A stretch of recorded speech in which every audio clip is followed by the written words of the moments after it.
Thanks for coming. I'm Tara Jacobs, the Governor's Council member from District 8, and I'll be chairing the hearing today. I'm going to start with your letter of nomination from the governor. Just read it for everyone. Dear councilors, I am pleased to nominate John J. Stocks to the position of Clerk Magistrate of the Springfield District Court. I submit this nomination for the advice and consent of the Executive Council, and enclosing the resume for your convenience. Sincerely, more to hear. So congratulations for the nomination. I'm going to introduce those who are here. We have the Honorable Mara Dolan. We have the Honorable Eunice Ziegler, the Honorable Terrence Kennedy, Councillor Paul DiPaolo, myself, and I know Councillor Civil is here and will be here soon. Why don't we start? Do you want to introduce those who have come with you today? Sure. Right behind me, I have one of my assistant clerk magistrate, Hector Zavala, first justice of the Springfield District Court, Kevin Maltby, my predecessor, the retired clerk magistrate, John Gay, my chief probation officer of the Springfield District Court, Daniel Delaney, my daughter, Lauren, my youngest son, Brady, my wife, Amy, and my oldest son, Ryan, sitting in the governor's throne. Maybe that'll bring, signal some good things for your future. Well, welcome to you all. Thank you for coming this morning. Why don't we call your first witness, the Honorable Judge Maltby. You can sit, stand, whatever makes you most comfortable. I'll just sit if that's okay with all of you. And good morning.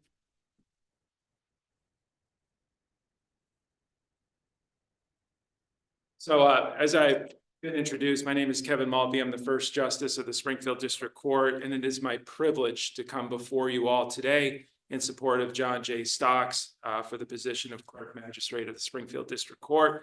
I'd like to thank the Judicial Nominating Commission, the Lieutenant Governor, and the Governor for this nomination.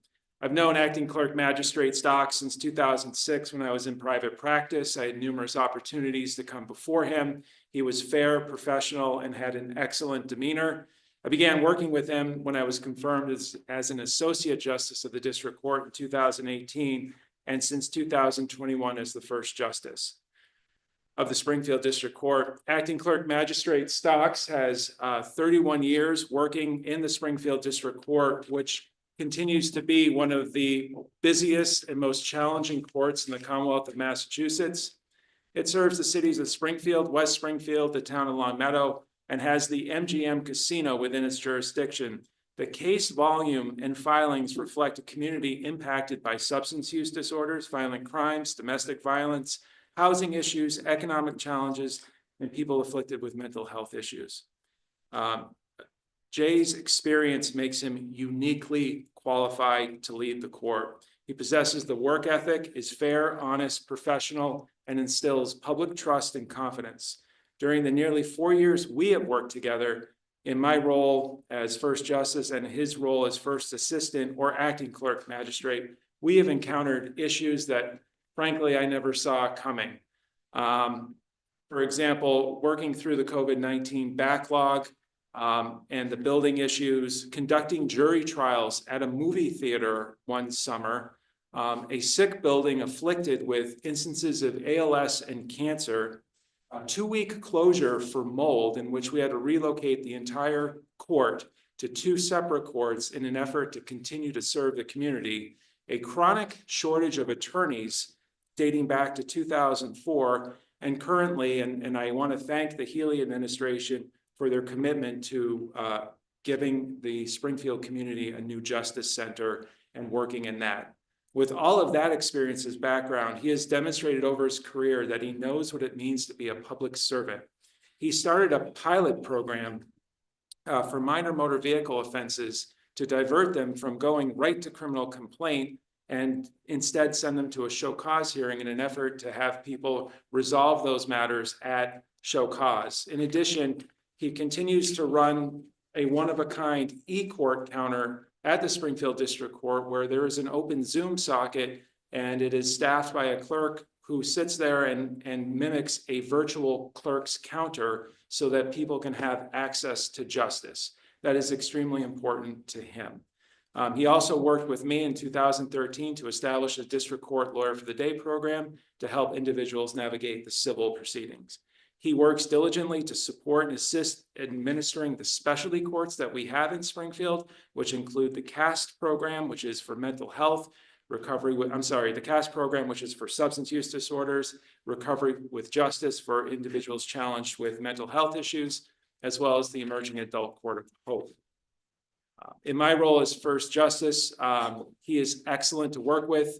He is flexible. There is seamless communication between me, him, and Chief Delaney, the chief of the probation department, as seen by his support here today. You have the 3 department heads all in the same room. We all work together towards a common goal in administering justice in Springfield. In closing, he possesses the courage, wisdom, integrity, compassion to lead the court. If given the opportunity, all of these characteristics and his experience will serve him well in the fast-paced environment of the Springfield District Court.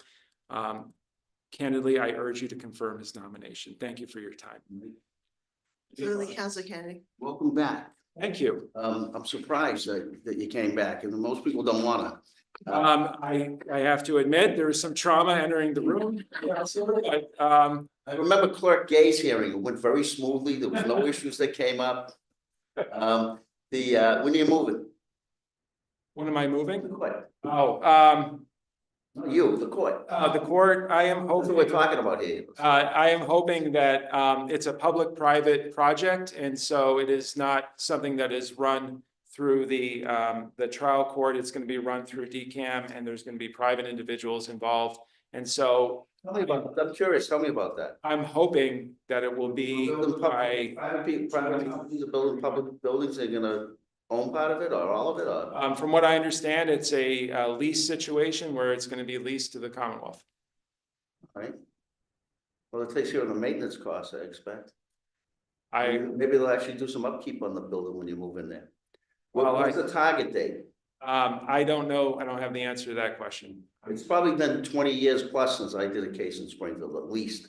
And back then, the courthouse was dilapidated. It was not in very good shape. And I don't think they've done much to it since then. Well, I would just say that I commend our facilities and maintenance staff for all the efforts that they go through to try to keep the court clean and running the best they can with what they have. There's only so much you can do with that building. That is true. Have they started the new building? Is it going on? So that, from what I understand, they've had a couple of public hearings. DCAM has had a couple of public hearings relative to the process, and they are moving forward in that regard. I'm gonna make a comment about that because there's a couple of courts that I do frequent a lot, that they've been doing that too for the last 4 or 5 years, where the plans have been there, everything's ready to go. The Lynn District Court, which is at least as bad as the Somerville Court, the Quincy District Court, that's not quite as bad, but close. And they have plans in place, the approvals in place, and all everybody's doing is talking about them, and nobody's putting shovels in the ground. I don't get why it takes a decade to get it going. The money's there, I don't get it. And especially in the situation you're talking about, because it doesn't sound like the state's paying for the building. Yeah. It doesn't make sense to me, that's all. It's over my pay grade, I guess. Thank you, Judge, good to see you. Good to see you as I hope well. to get out there again. What's that? Someday, I hope to get out there again, maybe for the grand opening, Judge, Counselor Jacobs will invite me. The ribbon cutting ceremony, that would be great. Good to see you. Any other questions? For being here. I'm sorry, Councilor Nolan. Thank you. Judge Maltby, as you know, I've appeared before you. Yes. And you're the first judge I've appeared before who is a witness since I've been a governor's counselor, which is, so I'm glad that it's you. It's great to see you. And I just want to say that I was practicing in Springfield during COVID. I remember what it's like. And I really appreciate the fact that you mentioned that, and just want to underscore the extraordinary challenges and how well that court adapted, thanks to you and thanks to John Stocks. Thank you very much. I appreciate that. And I would just acknowledge some of the staff that is here today that was part of that team. Shelley Sankar and Carmen Lozada, and Hector Zavala and Clerk Gay. You have to work together. It has to be a team. You have to communicate. So thank you. Any other questions, Council? Thank you very much. Thank you. Right, your next witness to testify for us today. Good morning to Assistant Clerk Zavala. Good morning. Thank you. I'll start off by saying that I echo everything that Judge Martin just said. Your testimony. My name is Hector Zavala. I'm an Assistant Clerk Magistrate in the Springfield District Court. I'm here to speak on behalf of Attorney John J. Stocks in support of his nomination as the next Clerk Magistrate of the Springfield District Court. I believe Attorney Stocks is an outstanding candidate. I believe he is the right person for the position. He possesses all the qualities that one would want in a person running one of the busiest, if not the busiest, clerk's office in the Commonwealth. He's intelligent, knowledgeable in the law, professional, compassionate, and humble. I've been a part of the Springfield District Court family, if you will, for about 21 years. I started as an intern in 2004 at the Hampton County DA's office. I began my legal career at the DA's office, and throughout the years in the Springfield District Court, I've had the pleasure of observing and working with Attorney Stocks in many different roles. First as a victim witness advocate, then as a prosecutor. I had the opportunity to work alongside Clerk Stocks and observe how he handled himself in the courtroom and in the clerk's office, and how he treated and assisted court users, members of the public, court personnel, and members of the bar. He treats everyone with dignity and respect and goes out of his way to make sure that people are always properly assisted. As an assistant clerk magistrate for the past 8 years, I've worked closely with Attorney Stocks. In the beginning, as I was learning the intricacies of the job, I would rely on his experience and knowledge of the law. As someone that has been with the clerk's office for over 30 years, Attorney Stocks has the necessary skills and abilities to perform the job well and assist us that have come after him to do the job. As I mentioned before, the Springfield District Court is one of the busiest courts in the Commonwealth, with thousands of cases, both civil and criminal, coming in yearly. And who better to lead in that type of setting than someone who has over 30 years of experience, 30 years of experience and the knowledge of every role within the office. He's done them all. He has gained the respect of his colleagues, his current staff as the acting clerk magistrate, court personnel, members of the bar, and members of the public. He has shown throughout the years how he can be fair and impartial, and in turn, making him a truly deserving nominee for the position of clerk magistrate of the Springfield District Court. I'll be glad to answer any questions that you will. Does anyone have any questions? I'd just like to comment again, because I have been in courts where Assistant Clerk Hector Zavala was working, and I can, in an extraordinarily high volume court, under the extraordinary circumstances of COVID, and as Judge Maltby mentioned, the challenges of the actual physical building, you were always clearly very knowledgeable, very level-headed, very helpful, and very kind. And I appreciate all that. Thank you, appreciate that. I love hearing those comments. So anybody else have any? Okay, thank you so much for Thank you. today. I do want to turn our attention to the screen. We have Mary Hurley joining us via WebEx, who would like to say some words in support. Mary? I'm here. Okay. Please take the floor. Thank you. Hi, Mary. Welcome Hey, back. how are, I want to say hi to all of my colleagues and congratulations to the new members of the Governor's Council. I'm here to testify on behalf of one of the finest people I ever met, and someone that I actually worked with at the Springfield District Court, both before I became first judge in Chicopee and after, when I went back to say my goodbyes to all of my good friends. Jay Stocks is the real deal. He is cool, calm, collected. He is someone who doesn't get rattled in any situation. He is kind, courteous, and knows the stuff backwards and forwards. He's been a professional and someone who was a pleasure to work with. I would highly recommend him to all of you. And I'm also going to give a shout out to Mara Dolan for having the courage to go to Springfield District Court. which is, in my opinion, the busiest court in the Commonwealth. And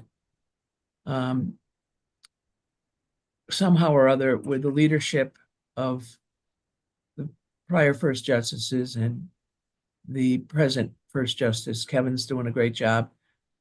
They get it done every day, in and out, and a lot of that responsibility has fallen to Jay Stocks. So short, sweet, and to the point. Give him your vote, please. He's the best. Thank you. If I may, Mary Terry, Hi, Terry. if I promise to vote for him, will you stop torturing me?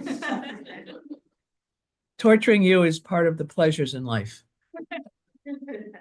So I can't promise you that, but I will continue to call you, and hopefully the conversations will be pleasant and humorous.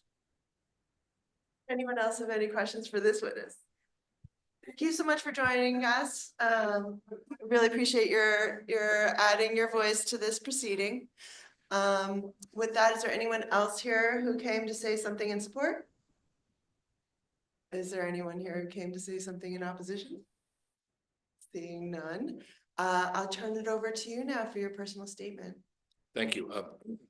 Good morning. I'm truly honored to be here. First of all, I'd like to thank Governor Healy and Lieutenant Governor Driscoll for the nomination to be the Clerk Magistrate of the District Court of Springfield. I'd like to thank Councilor Jacobs, the Governor's Council as a whole, and their Executive Assistant Valerie McCarthy for setting up this hearing. I'd like to thank Chief Legal Counsel Paige Scott Reed and Deputy Counsel Derek Kesselheim and their coordinator Kimberly Baptiste for all their time and assistance in this process. Thank the JNC for their nomination and District Court Chief Justice Stacey Forts for her confidence by naming me acting clerk magistrate about 18 months ago. I need to thank my predecessor, retired Clerk John Gay, for his advice, mentorship, and friendship. Also Clerk Magistrate Barbara Burton, retired Assistant Clerk Richard Morrissey, and all the retired assistant clerks who mentored me over the years. You all had a role in shaping me who I am today. I need to thank First Justice Maltby and the dozens of great judges who sat in Springfield over the years, who I've learned from so much. I'd like to thank my current assistant clerks and staff who help me do the work every day in serving the public in our jurisdiction, two of which are here to support me, Assistant Clerk Sankar and Assistant Clerk Zavala. I couldn't run a busy court like Springfield without all your hard work.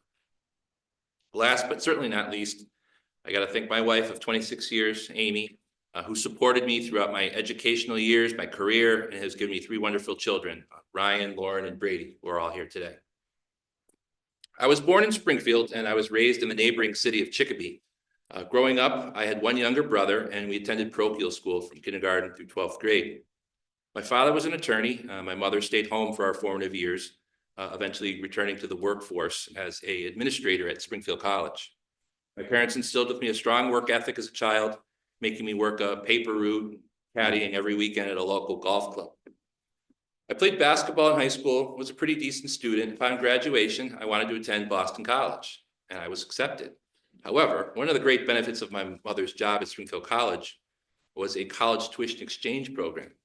The bad news, BC was not on that list.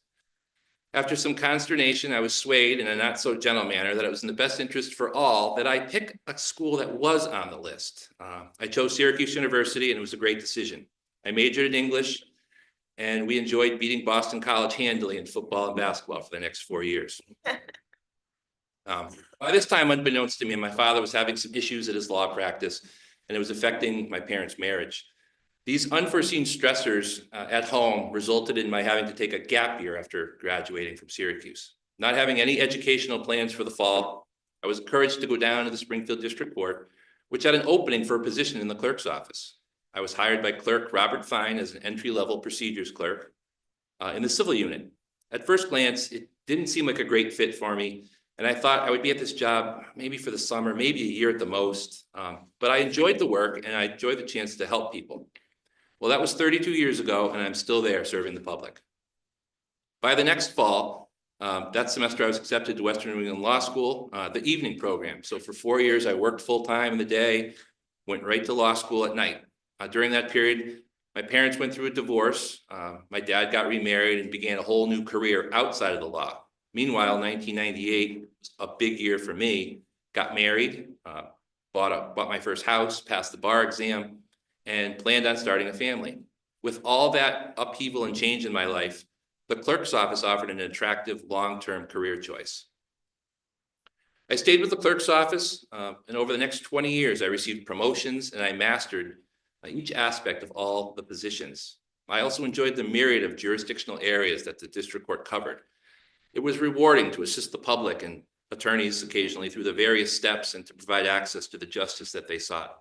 During this period of my life, my wife and I were busy raising 3 kids, amazing kids, and I spent the bulk of my free time supporting them in their endeavors, sports and clubs and activities. Which brings us to 2020. We all know what happened in 2020. The pandemic resulted in mass retirements in the clerk's office and all throughout the trial court. Suddenly, I was elevated into a leadership role where I began to tap into skills I never knew I had, and I began to thrive in that role. I was always a leader, but it was more by example or being a resource for knowledge about the procedures and the law as it pertained to district court matters. This new role, though, really brought out the final qualities which fully aligned me with what is required in this position. The knowledge, management skills, and the respect I had earned from my staff as someone who could relate to their positions and instruct them as needed.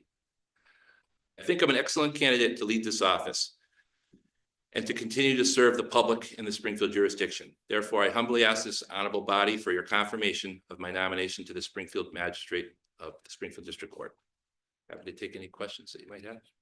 Absolutely. So our practice is to go around from my seat, which would be over there. So hopefully Councillor Civil will join us soon, but I will hand it over to Councillor Dolan. Well, that would be me. It's great to see you here today. Congratulations on your nomination. As I've made clear, I'm very familiar with Springfield District Court with the work that you've done. So I already had a very high level of confidence in your ability to take on this new role. But I want you to know that former Councillor Mary Hurley leaves no stone unturned. Not only did she come today to testify on your behalf, but she called me herself and told me that she's found you to be very knowledgeable, very level-headed, a wonderful person, and very well qualified for the position. She had no idea that I already knew all that, but it was great. So I wanted to let you know that I have every confidence in your ability to do this. I'm going to vote yes, of course I am. But I want to take this opportunity to just talk about the role of clerk magistrate, because I think it's a largely misunderstood role.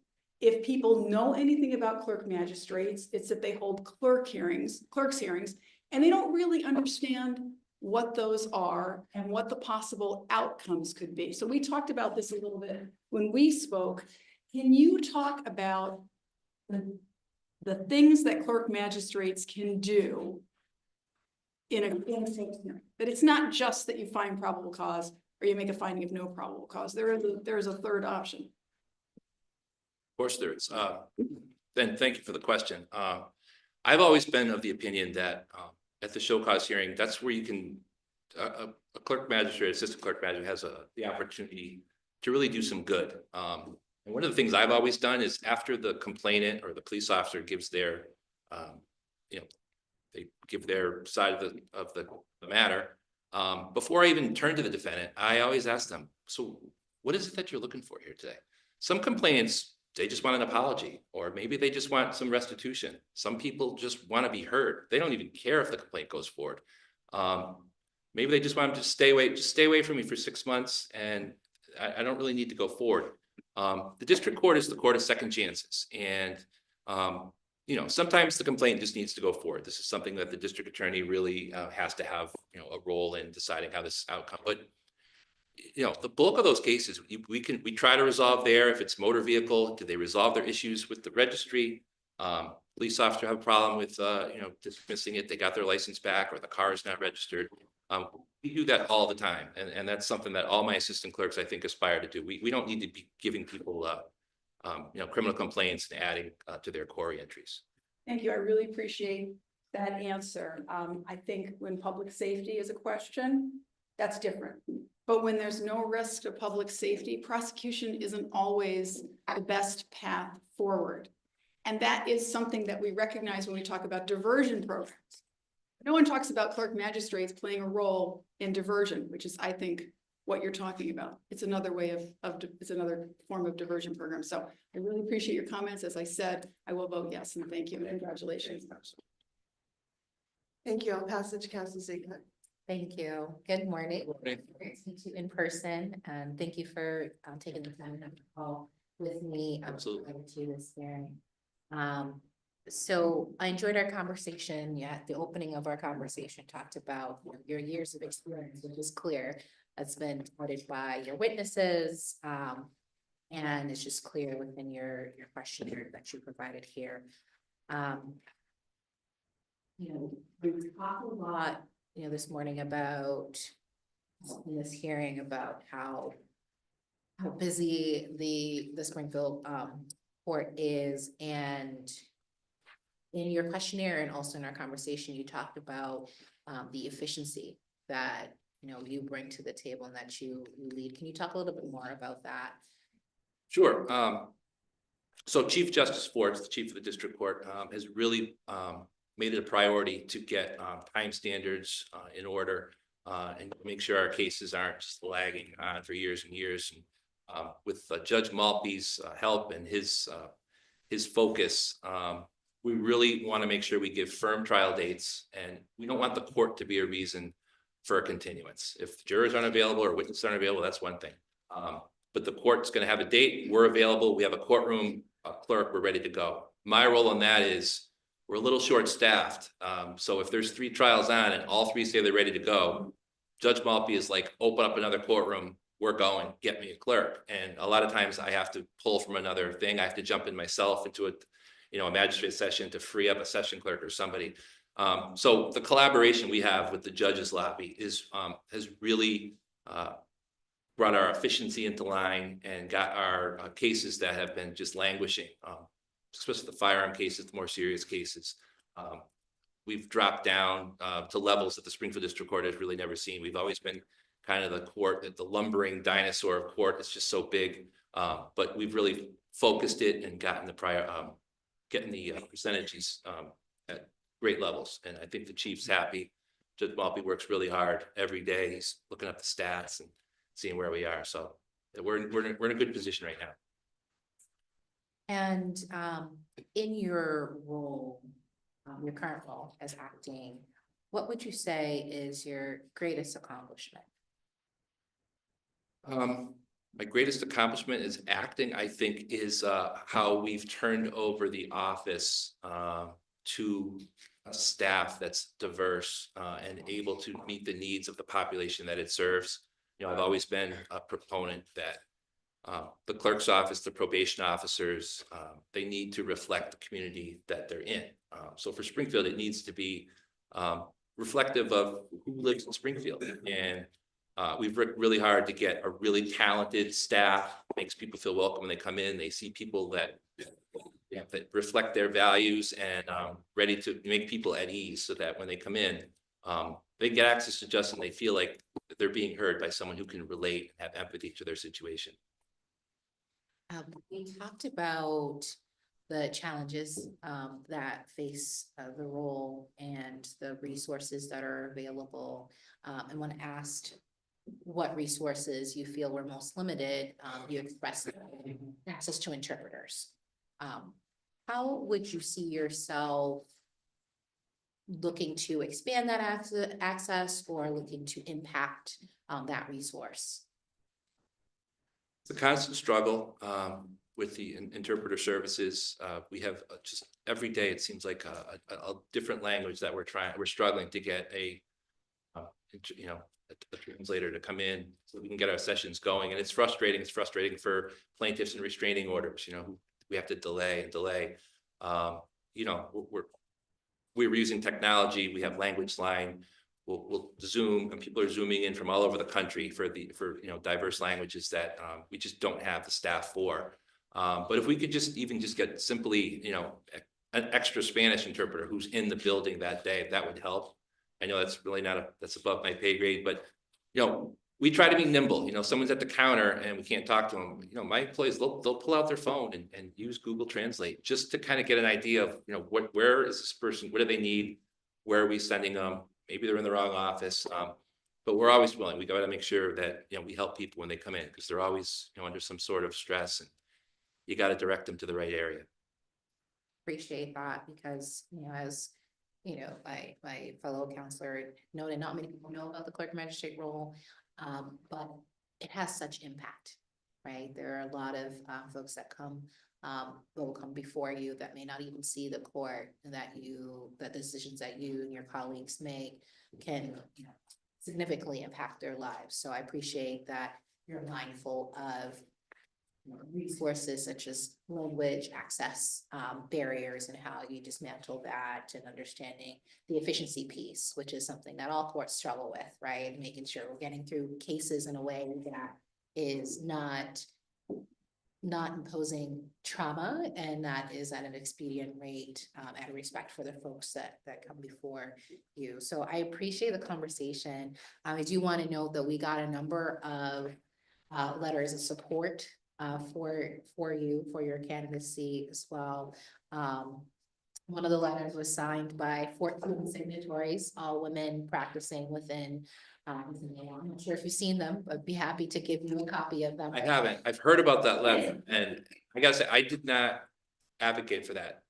A group came forward and said, we want to write this letter for you, and I was just honored. I haven't seen the letter, but I'm told it's very nice. It is nice. It speaks to your professionalism, and really touts the fact that, you are a strong candidate for this. I'll definitely give you a copy of the packet so you can see it. But that speaks volumes to me that professionals within the field who have interacted with you at the time to not only be here and present witness testimony, but take the time to craft fairly lengthy letters and support.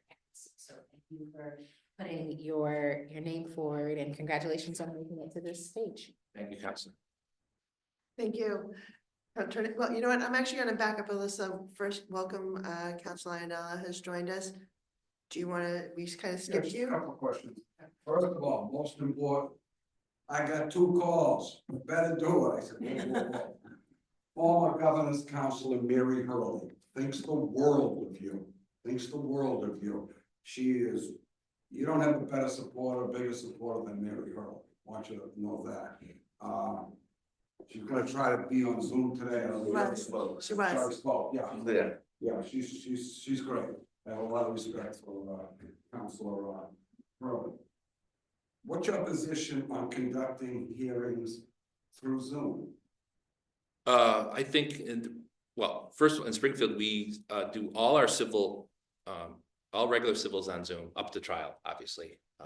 Case management, pre-trials, trial readiness, motions, all that. We still do all of our civil motor vehicle infraction hearings on Zoom, and we still do our criminal show causes on Zoom. If people need to come in for some reason, or it's a case with voluminous exhibits, obviously we'll make an exception in person. But I think for the right, for those types of hearings, I think it's key, especially civil attorneys all over the state. They don't want to have to drive out, for a 5-minute hearing to get a new date. We're flexible. We can go either way with most of our hearings. And what about the clerk's hearings? Clerk's hearings. The show cause hearings, those are all on Zoom as well. Okay. Okay, that's good, because a lot of people have childcare issues. Sure. They have to be, other people have to be in multiple courts. So I appreciate that. Yeah, I mean, you clearly have the resume. You've been in the court system a while. That coupled with Councilor Hurley's recommendation, you can count on my support next week. Thank you, Counselor. Thank you, Councilor. Turning it to Councilor Kennedy. There are very few people in the world I'm afraid of. Mary Hurley's one of them. If I didn't vote for you, she'd murder me. We talked on the phone a number of times. I think long before just right when it was posted, I think we had a conversation way back then because Mary asked me to talk. And there's no question, you look at your resume, you've been doing it for 25 years. 2000, you started in the court system, I think I saw. 93, 2000 is when I became an assistant clerk magistrate. Well, you've been doing this job I had basically 7 years of clerical, and then a long time. Not as long as Ionnella's been a lawyer. About half that time, but That's my experience. that's right. But I mean, you've been doing the job forever. There's no question you're qualified. And we've had conversations on the phone. Counselor Hurley has just like called me multiple times about you. There's no way I wouldn't vote for you based on her recommendation. And someone we have a lot of respect for. So I'm all set. Thank you. Attorney Kennedy. Counselor DePaul. Thank you, Counselor. Good morning. Good morning. You're a really easy nominee because you've already been doing the work, and everyone who's in your courtroom, your courthouse, said you're doing it great. So I feel good about that. Counselor Hurley and Counselor Jacobs is always advocating for Western Mass and for getting those seats filled as quickly as possible, because we know how what a struggle it is. And as a Worcesterite, I can commiserate with that as well. So Counselor Jacobs has really been supportive of you as well. As an employee side attorney, I love to see small claims wage acts getting troubled, as they should be. You mentioned that in your application. Besides that, yeah, all the feedback has been great. I have no other questions. I look forward to supporting you. Thank you. I'm gonna turn it over to Counsel Civil. Congratulations, Attorney Stocks, on Thank your you. nomination. Thank you for taking the time to speak with me. As I stated on our conversation, very impressive, your resume. And I don't know how many people who would stay in the court, given the fact that the time frame of working their way up to this position. So that is very impressive, because I know when I worked in the court, it's like people come in and they come out because they can't get to where they want to be, but your perseverance has brought you to where you are here today. And your commitment, we talked about how you took initiative during COVID, how everyone was a little bit afraid, but you jumped in right on course and making sure that you're getting the job done and making sure that things are flowing the way that they're supposed to. And we know how important it is to keep pushing cases along in our court system. So that was good for me to know that you were doing that kind of work during that time. My only question for you is warrants. How do you feel on pushing back on when police officers are looking for search warrants, when there is when they need to go to someone's home for a crime that has committed? Sure. I mean, I think we can all agree that a search warrant is probably one of the most serious things that we do in the district court, is issuing search warrants. It's a traumatic event for the homeowner. I mean, it's the Fourth Amendment. We're supposed to be secure in our homes, and we have to take that very seriously. We apply the probable cause standard. You got to review it for accuracy, particularity. That's the biggest one. We don't want to let them go on fishing expeditions, and make sure that they have corroboration of the facts that they're asserting. But we decline them. We push back. We have a good working relationship in Springfield with our law enforcement. They don't try to be overbearing. We refer them, hey, you just don't have it. Maybe you want to go talk to one of the ADAs and clean this up a little bit. So our police agencies, they respect all our assistant clerks. They're all knowledgeable. They've all either been assistant district attorneys or defense attorneys who have the respect of the police officer. If they say, hey, I don't think it's there yet, maybe you need to do a little bit more work. We're not afraid to do that, not at all. Okay, thank you. Thank you. So I don't have a ton of questions for you, but I do want to say a couple things. First, just to echo what's already been mentioned, the letters that we received for you. If you don't have a packet from, I have, we'll get you the packet. But such a broad array of experiences and roles weighed in advocating for you, that it's really nice to see the support that you have that reflects the work you've been doing over the years. So it's just a lovely thing to see all the amazing letters and things people said about you. Really appreciated that. I also want to, a little redundant, but I do think it's important to talk about the courthouse that you're in. I'm very happy there's progress moving towards a solution. But what we didn't talk about is sort of the urgency in moving people out, even in advance of a new building. I don't know how long new buildings like that take to be built, but I'm going to guess years. And I really hope that you're all not in that building for years waiting. I really think it's urgent. It's incredibly concerning.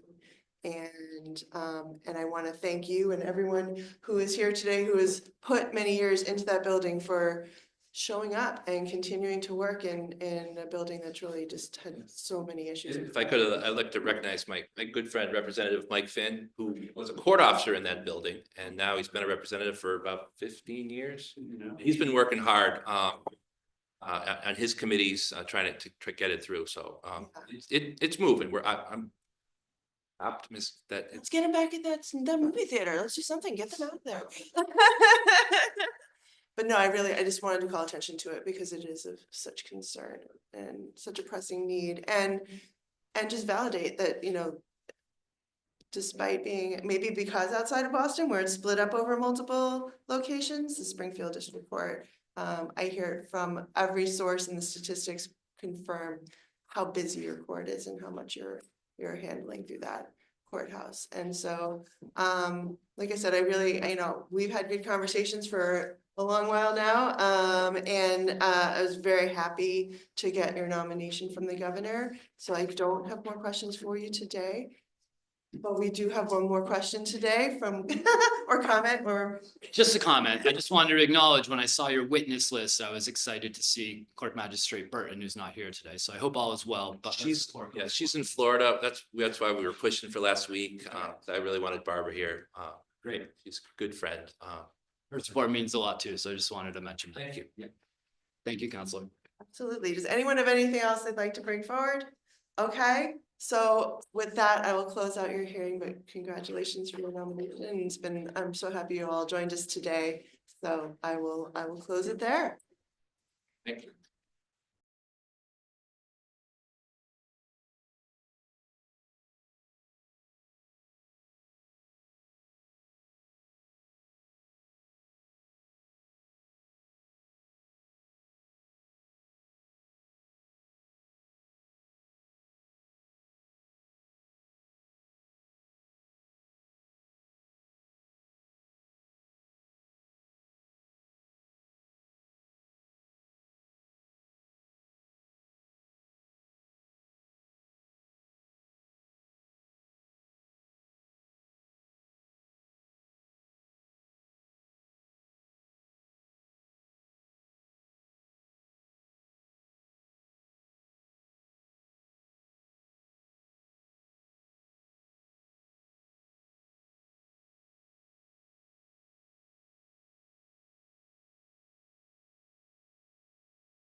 The letter from the governor that was sent to us on March 12th. I am pleased to nominate Robert Palumbo to the position of Clerk Magistrate of the Barnstable / Town of Plymouth Juvenile Court. I submit this nomination for the advice and consent of the Executive Council pursuant to the Massachusetts Constitution, and she enclosed your resume. So welcome, Mr. Palumbo. Thank you. And why don't we start by you introducing the guest that you brought here today? Sure. Thank you. My witness, Mary O'Sullivan Smith, was the first justice of the Barnstable County Town of Plymouth Juvenile Court. I did my cases in front of her while I was an attorney, and then I was clerk with her in Barnstable. She's now retired, so we're all envious of her. My wife, Karen, is here with me today. My son, Rob, my sister, Dottie, my brother, Joe. My daughter, Isabella, goes to UMass Amherst. She was on break last week and came back to school this week. Couldn't miss another class, so she couldn't make it down here. So we tried though. Keep her in school. That's good. All right, thank you. Welcome, everyone. Thank you, Judge, for being here. We are actually going to start with you as the first witness, so the floor is yours. Sure. Okay, so I have known Rob 13 years. Since I was first appointed as an Associate Justice of the Juvenile Court. And I just want to take a few minutes. First of all, thank you for having me. I'm really pleased to be able to testify on behalf of Rob's nomination. Let me tell you why I think Rob Palumbo is uniquely qualified for this position. If I had been tasked, as you are and others before you, with finding the most perfect candidate for this position, I would look for the following qualifications. I would want somebody that had criminal experience, because I would want somebody who would bring an understanding of the nuances and challenges of our delinquency cases. I would want somebody who has experience in child welfare cases. Those you might know, or you may not be familiar with, those are our most complex, most laborious cases. They require extensive preparation and high attention to detail. I would want somebody with managerial experience.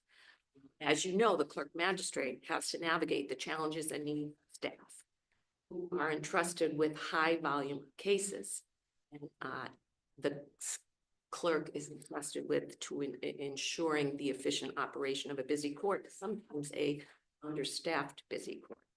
I would want somebody with strong interpersonal skills, who has a professional and even temperament and demeanor, who is kind, considerate of all before the court. And you know, Magistrate regularly interacts not only with attorneys and staff, but with community stakeholders, litigants, and members of the public. I would want someone who is responsible, resourceful, and reliable, somebody who can be counted on and ready, willing, and able to switch many hats to ensure the efficient operation of the court. While not imperative, I would prefer somebody with a strong, solid understanding and connection to the community the division serves. As you may know, we have 6 courts spread out, very large geography, which serves both the Cape and off-Cape population. And that brings a unique challenge to our division.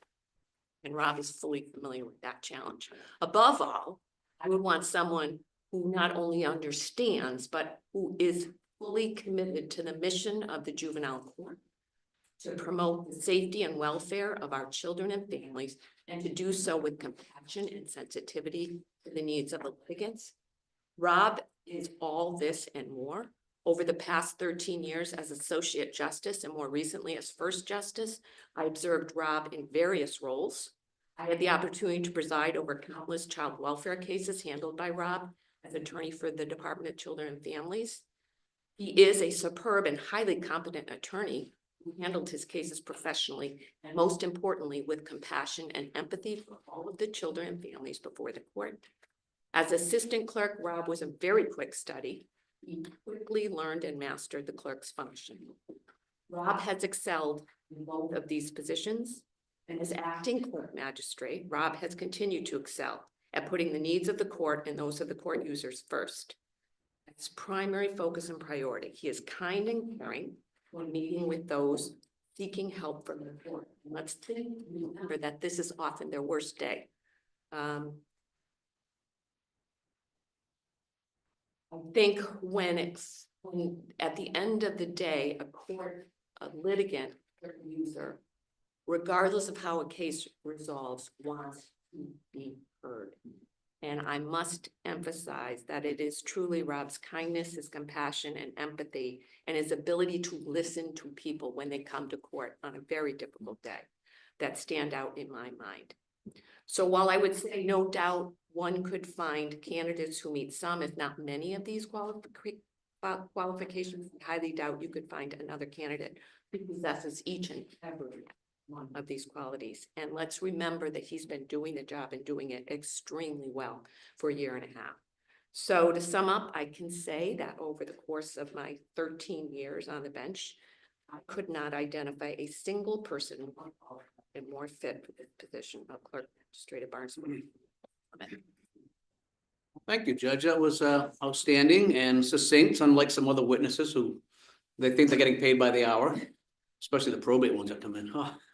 But that was great. And for you to say that he's the single most qualified person, it says a lot. So we appreciate you being here today. Any questions for the judge? Thank you, Judge. Appreciate your testimony. Thank you so much. Appreciate it. All right, next, we're going to hear from the nominee. I negated to say that Donna Shampoli from the Boston Juvenile Court Clerk Magistrate and Tom Basso, the Deputy Court Administrator at the Juvenile Court. I didn't recognize them, and I'm sorry. I sat down. I said, "Oh boy, Oh, it was over here, so I didn't see you." Thank you. Good morning. It's a privilege and honor to appear before you today. I would like to thank Governor Healy and Lieutenant Governor Driscoll for nominating me for the position of Clerk Magistrate of the Barnstable County Town of Plymouth Juvenile Court. I'd also like to thank this council, the Governor's Legal Counsel, Paige Scott Reed and Derek Kesselheim, for all their assistance in this process, the Judicial Nominating Committee, and Valerie McCarthy and her team for the guidance in this process. Thanks to my families, friends, and colleagues for the much appreciated support. I grew up in Braintree, Massachusetts, with my parents and 4 siblings. I was fortunate to be raised in a loving and positive environment where we were taught to respect everyone and that hard work and perseverance would pay off. They taught us by example. My mother grew up on a chicken farm in Hanson, Mass. From an early age, she worked hard alongside her parents and 7 siblings. She went on and earned her nursing degree, of which she was very proud. My father grew up in Quincy, Massachusetts, and after high school enlisted in the Navy Seabees and served in World War II. In 1945, after returning from war, my father, grandfather, and uncle opened Hancock Tire and Appliance Company in Quincy. He attended night classes at Bentley School of Business in Boston. From a young age, each of my siblings and I worked in the family business. If we were not in school or participating in sports or other activities, we were expected to be at work. In addition to working hard to achieve our goals, my parents modeled kindness and the importance of doing for those in need. Parents' generosity and kindness served as an example of how to treat others. My mother volunteered at the Pine Street Inn, making and serving meals. She encouraged me to volunteer with her. She was a CCD teacher and always ready to help with any needs at our schools. We take on any project around the house. Although the term random acts of kindness was not used in my father's generation, it was evident by his actions that that's the way he lived his life. A few examples include giving an air conditioner to a pregnant couple to stay cool even though they couldn't afford it, delivering a television on Christmas Eve to make sure a family had a special day. Most importantly, my father did these things simply to help. And I'm sure there are so many instances of kindness that no one in my family is even aware of. The first encounter with the criminal justice system was at age 12. I was awoken by the sound of a car crash. When I looked out the window, I saw 4 men assaulting a neighbor and her boyfriend. I spoke with the police, identified the suspects, and appeared and testified before the grand jury. From that point on, I wanted to become an attorney. Although I went to undergraduate for business administration, my goal was to attend law school. Toward that end, I began volunteering at the Suffolk County District Attorney's Office while in high school and through college and law school. I feel like I grew up in the DA's office, and the people I met and the connections I made have lasted a lifetime. Many of those people are successful litigators. Many have appeared before this council, become judges in the district court, juvenile court, and even the Massachusetts Appeals Court.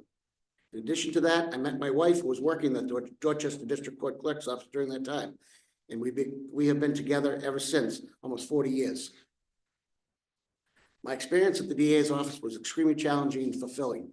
Representing victims during the most difficult time of their lives was humbling and rewarding. In addition, it allowed me to hone my trial skills, which would benefit me later in the Department of Children and Families, where a trial would often result in the termination of parental rights, one of the most difficult things a parent can go through. At DCF, I was fortunate to work with a staff of dedicated and committed individuals who are tasked with the most difficult work. It takes a special person to work as a social worker, and it's really not a job, but it's their purpose. They work tirelessly to help children and families when they're at the lowest point in their lives, whether it be substance abuse, physical abuse, or mental illness. They face these tough and volatile situations daily. I'm proud to have represented such a selfless and dedicated group of people working hard to change and save lives.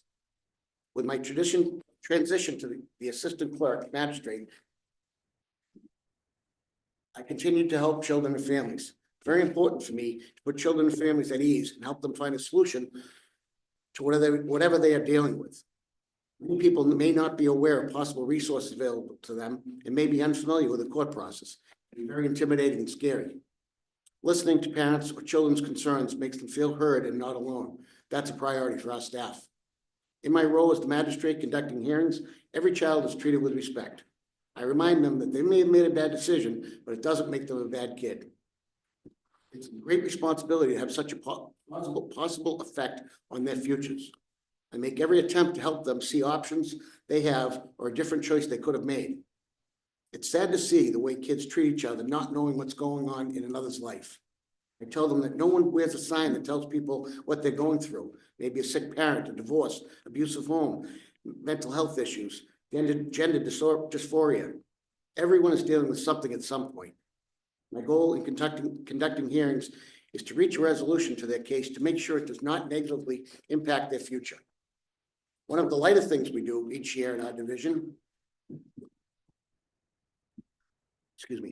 we welcome 3rd and 4th grade classes from Mashpee to participate in a scripted mock trial where students act as the judge, clerk, probation officer, court officer, prosecutor, defense counsel, defendant's parents, and even a jury.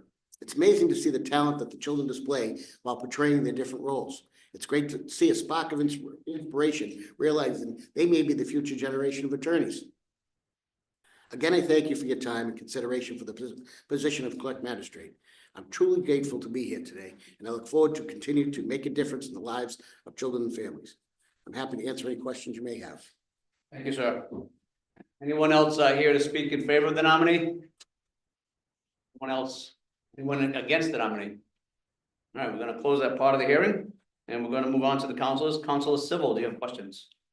Congratulations on your nomination. Thank you very much. And thank you for taking the time to speaking with me yesterday. And it was wonderful to hear that you're qualified and to read about your accomplishments and what you have brought to the table thus far. And I think my only question is warrants. Will you be afraid to push back on police officers when they're looking for search warrants? And what will you do if there's not enough probable cause? Wouldn't issue the warrant, but that's a great question because it isn't always, I mean, it's not always an easy solution to it. But with respect to warrants in the juvenile court, we tend to not issue warrants. I'm saying arrest warrants, not search warrants, but search warrants, they also go to the district court. We'll try not to, we'll try to give them I learned from the judge sitting next to me. She set a great example of when you issue a warrant, when you don't. Give them an opportunity to come in before you go and make somebody go to their home and get them. And I know we spoke about how much work that you've done and how large your district is and the amount of responsibility that you have. Can you explain to those who are listening in or tuning in on our live YouTube channel that I know we talked about unlicensed registration and sending out summons. Did we talk about that? Yes, we did. And can you give us a bit of understanding of what you have done to minimize the amount of traffic coming into the courts? Thank you. We, as we spoke yesterday, talking about, there are places in our district where they don't get mail. So on PO boxes, we don't get those. So the notices we send out sometimes come back. And so what we've done is we've tried to have the police go out and serve them. We deal with, it's 28 police departments, and all are very, very welcoming to help out and to do that so that we can get them in. And I'll even say that on the Vineyard where, there's a large Brazilian population, we might even give them 2 or 3 times to come in because maybe they aren't understanding what they're getting and what they should be doing. Thank you. No more comments. Thank you. Counselor Dolan. Thank you. Congratulations on your nomination and thank you for taking the time to speak with me. I really appreciated and enjoyed our discussion, and I was really glad to hear you say today that your mother and you have volunteered at the Pine Street Inn. I think that the homeless and unhoused, largely understood population, the stereotypes that harm them and us, and that the answer to that is to have contact, to actually work with the homeless and unhoused. I really thank you for doing that, and I know that that background is going to help you in this position, certainly when you have people appear before you who are homeless and unhoused, and not everyone understands that community we're dealing with. So thank you for that. I just wanted to ask you about one thing. You would be overseeing 6 courts, which is a lot. And when we talked, you talked about wanting to make some changes and that everybody needs to see the whole region. And we also talked about how even though all courts may be complying with the law, it's not always applied in the same way, which ends up being a kind of equal protection violation. You're in court, one court with one charge, you're in a different court with the same charge, and they may have a standard disposition that's different. How would you address that? Something I do think about, more so from the judge's point of view, and have a say in that. My role in magistrate hearings, I can say that it allows me to, I do the magistrate hearings in Plymouth, I do them in Falmouth, and I do them in the Vineyard. And I see the difference in each, but I can stay consistent with each place and make sure that everyone is getting, I don't issue a complaint that I wouldn't issue to someone in Plymouth that I would issue in the Vineyard. Yeah, remember you said you want everyone to see the whole region. So how would you do that? And why do you think that's important? Well, both Judge O'Sullivan Smith and I tried to bring, I had mentioned to you, there was kind of them and us type of place because we had so many courts, and so some people were here and some people were here. And I think by having people come together and people working in different offices, it would make it so much better for the staff, but it also would make it better for the litigants to come in. I'm very impressed with your experience and your insights and your character. I know Counselor Ferreira speaks very highly of you, so I thank you. Thank you very much. Thank you, Counselor Dolan. Counselor Iannello. Thank you very much, Mr. Chairman. We had a nice conversation yesterday.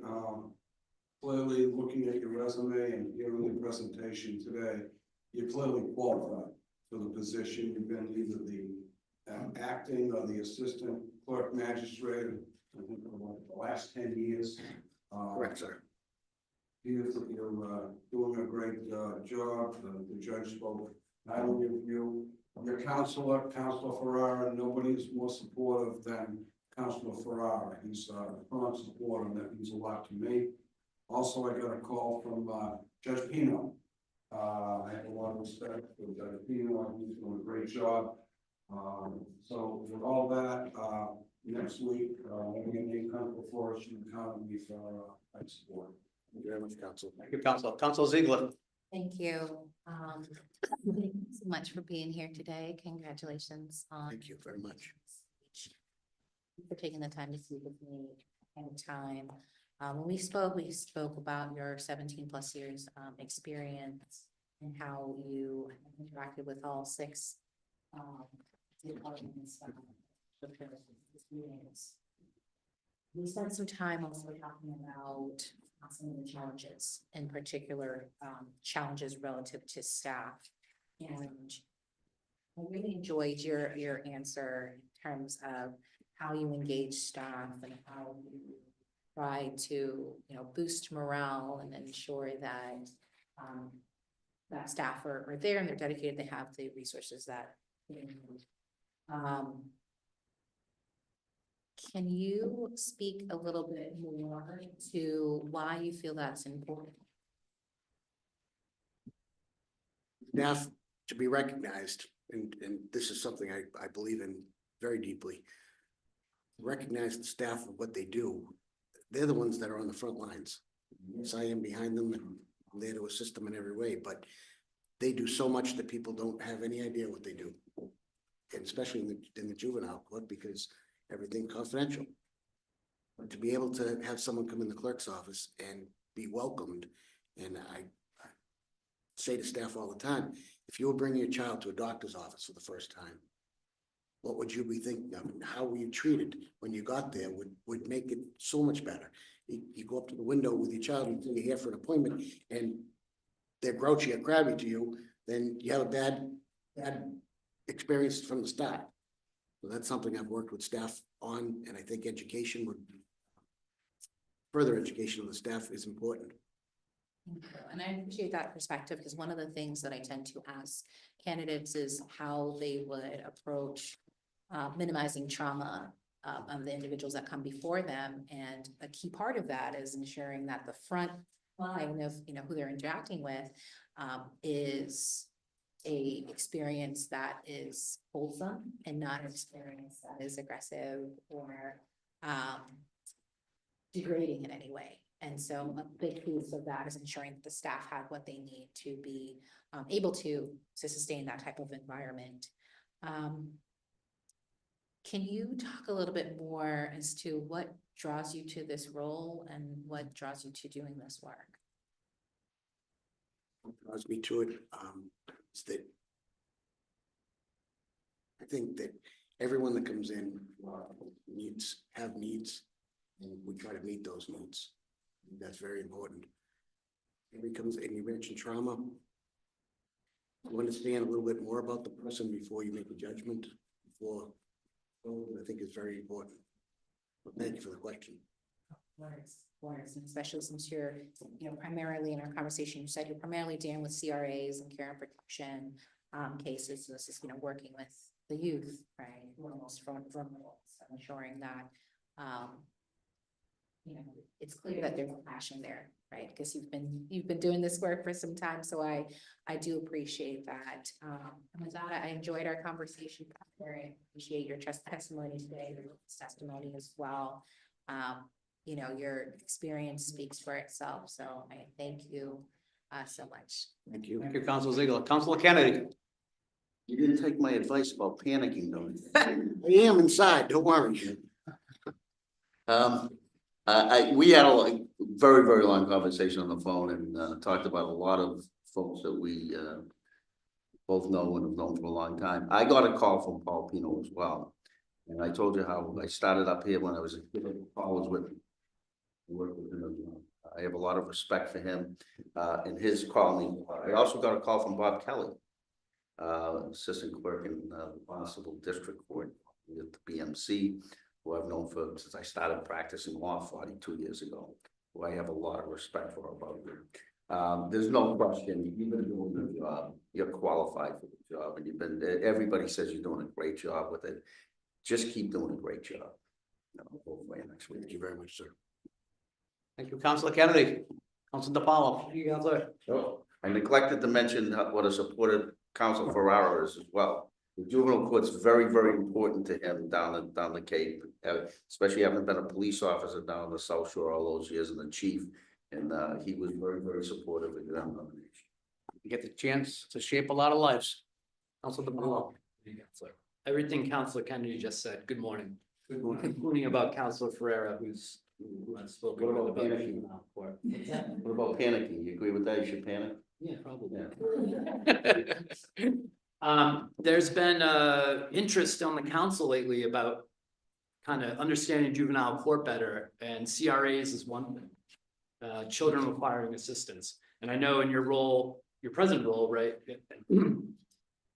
Let me back up. Could you tell us what a child requiring assistance is?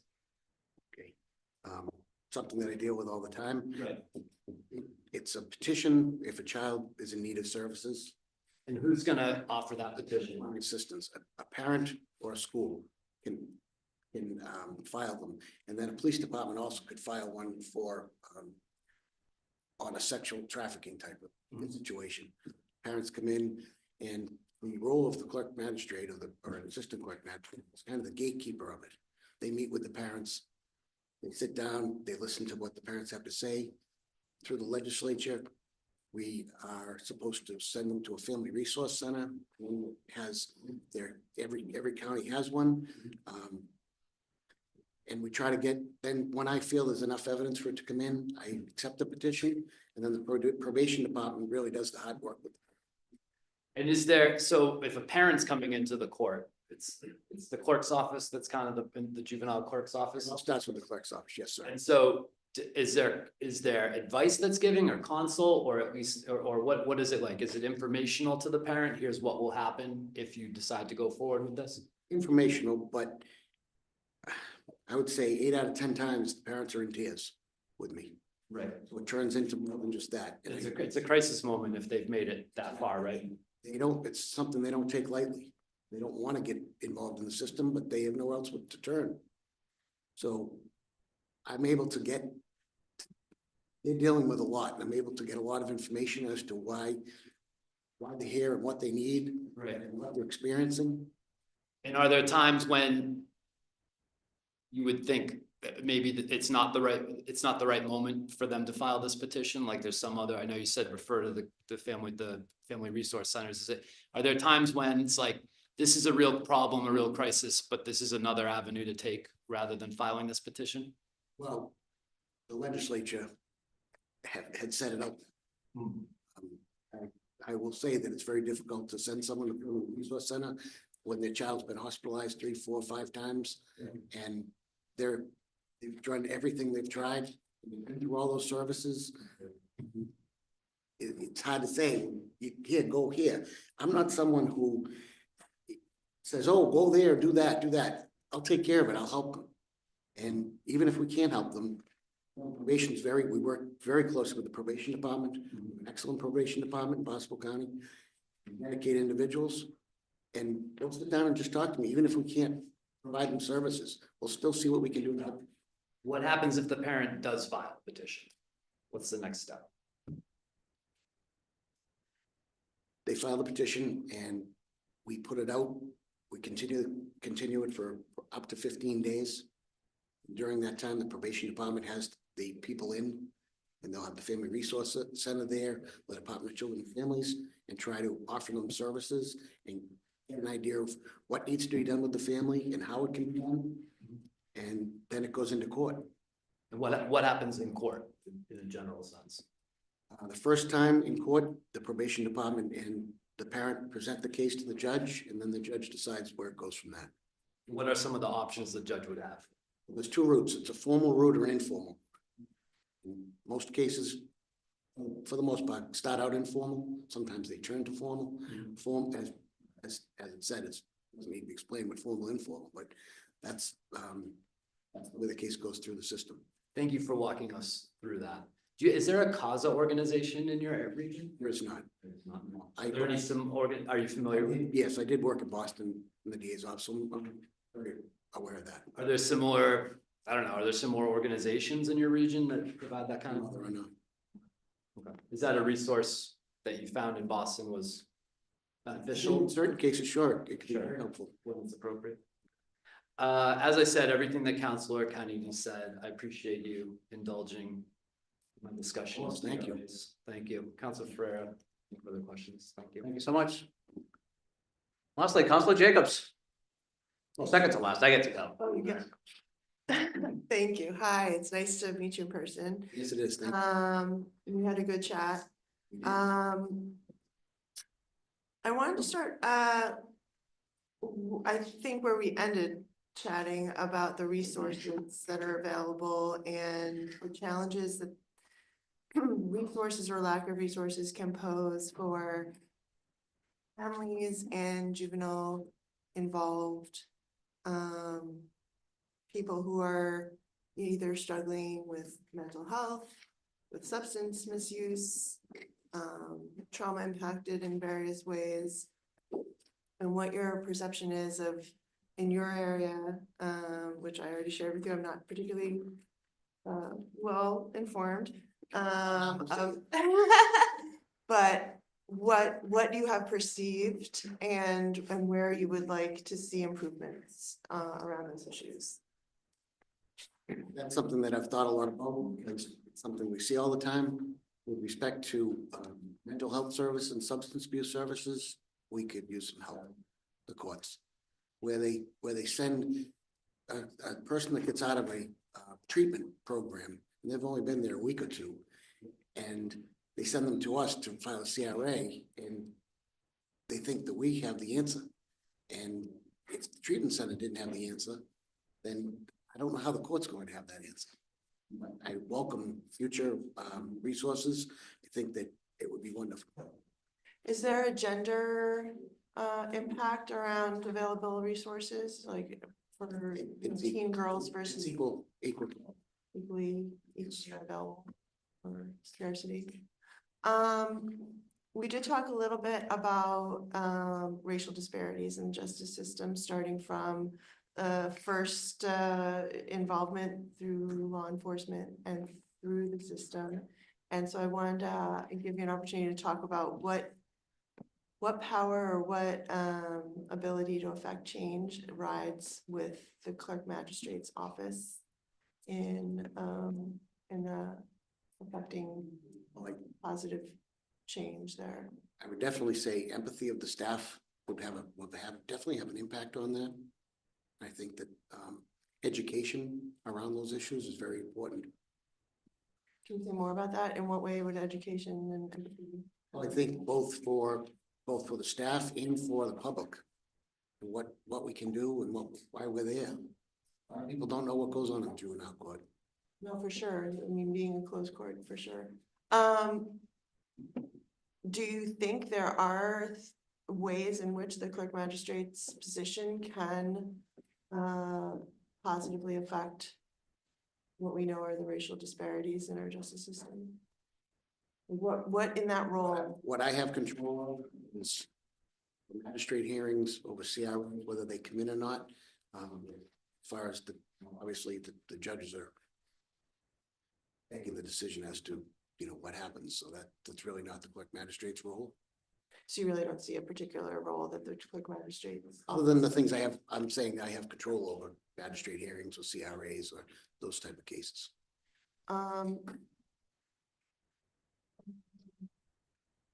We talked a little bit about the fact that it is a closed court, right? And it has been since its origination. And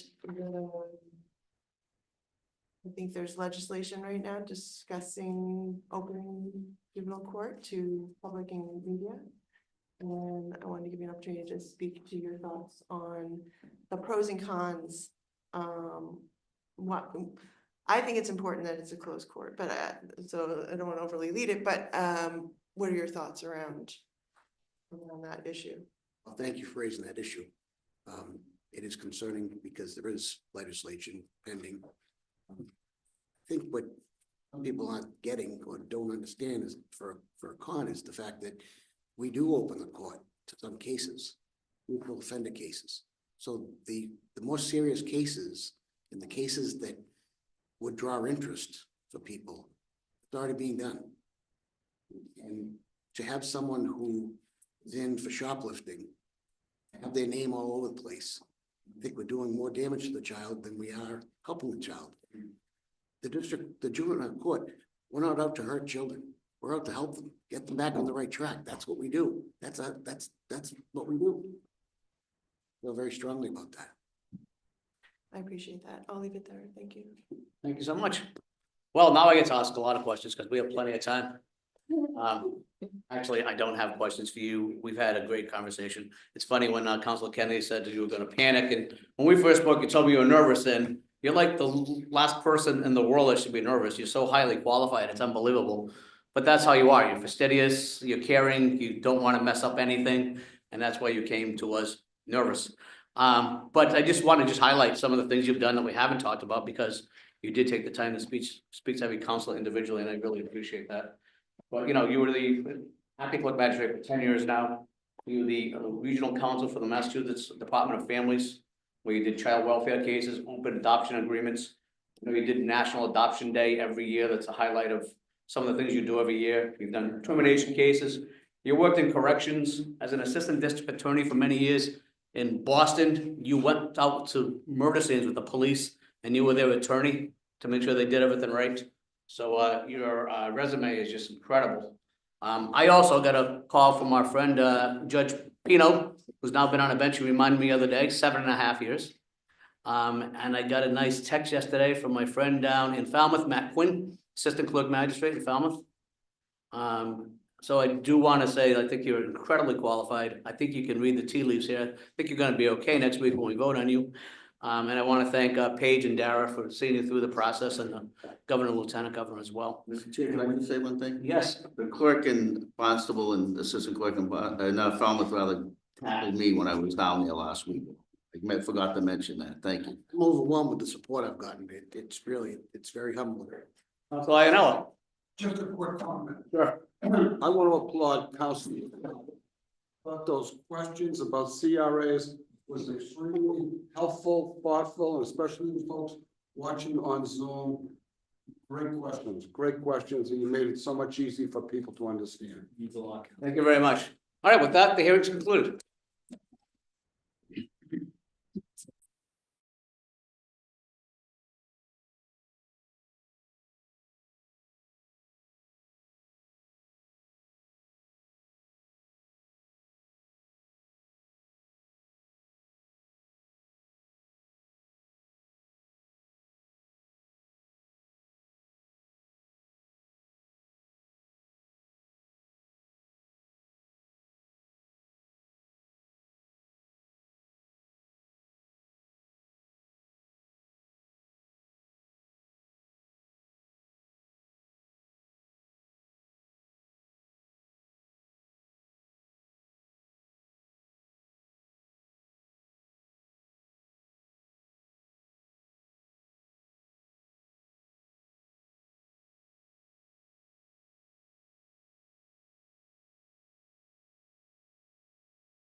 Counselor Dolan for a moment of reflection. Thank you kindly. Being from Concord, I am very mindful that we're about to celebrate the 250th anniversary of the start of the American Revolution. Many towns in my district, also Lexington, Bedford, Lincoln, Arlington, Watertown, will also be celebrating. And I just want us to think about the work that we're all doing every day to make sure that we have a government that is by and for the people, that is doing the will of the people, and that as we do, we remember these inspiring words from Concord's Ralph Waldo Emerson. The wealth of the universe is for me. Everything that is possible is practical for me. I am defeated all the time, yet to victory I am born. Well said. And if you could lead us in the villages. The United States of America. and to the republic for which it stands, one nation, under God, indivisible, with liberty, justice, and all. All right, well, that was a good way to start our meeting here. I like that. I didn't realize Watertown was in your district. Oh, that's good. I'd like to recognize Counselor Ziegler for a motion to record advice and consent for the financial warrant. So moved. And is there a second? Seconded by Counselor Jacobs. All in favor? Aye. Any opposed? All right, the ayes have it. I'd like to recognize Counselor Kennedy for a motion to record advice and consent for the pending list of notaries public. So moved, Governor. Thank you. Is there a second? Seconded by Counselor DiPaolo. All those in favor? Aye. Any opposed? The ayes have it.